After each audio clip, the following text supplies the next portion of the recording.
All men are made of the one intelligent substance, and therefore all contain the same essential powers and possibilities.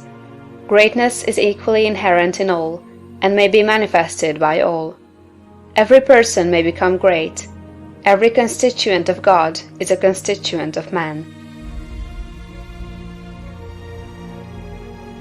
Man may overcome both heredity and circumstances by exercising the inherent creative power of the soul. If he is to become great, the soul must act, and must rule the mind and the body. Man's knowledge is limited, and he falls into error through ignorance.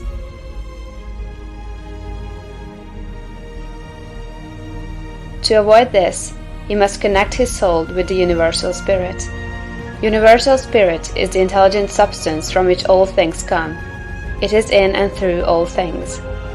All things are known to this universal mind, and man can so unite himself with it as to enter into all knowledge. To do this, man must cast out of himself everything that separates him from God. He must will to live the divine life, and he must rise above all moral temptations. He must forsake every course of action that is not in accord with his highest ideals.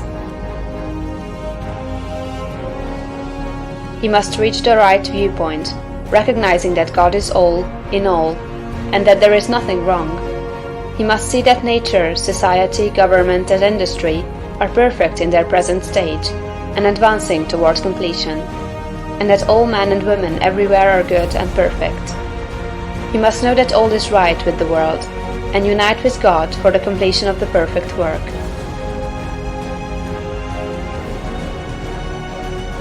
It is only as man sees God as the great advancing presence in all, and good in all, that he can rise to real greatness.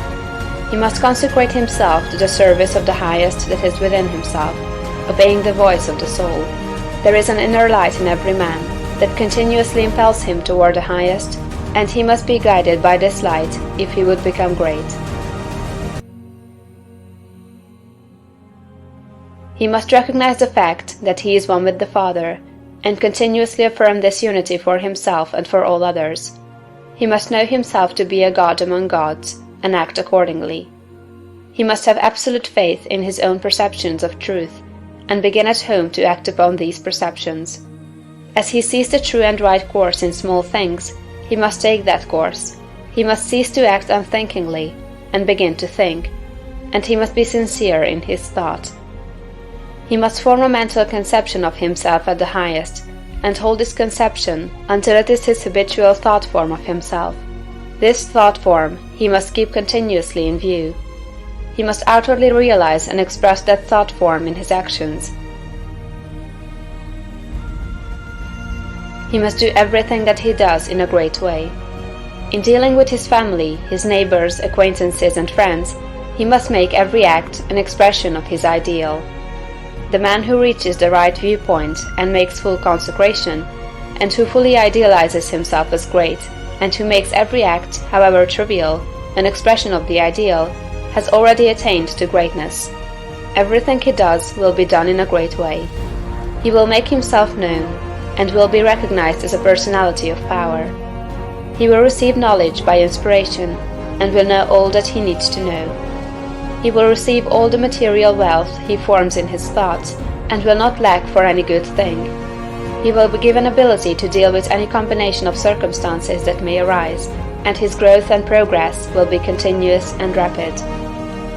Great works will seek him out, and all men will delight to do him honor.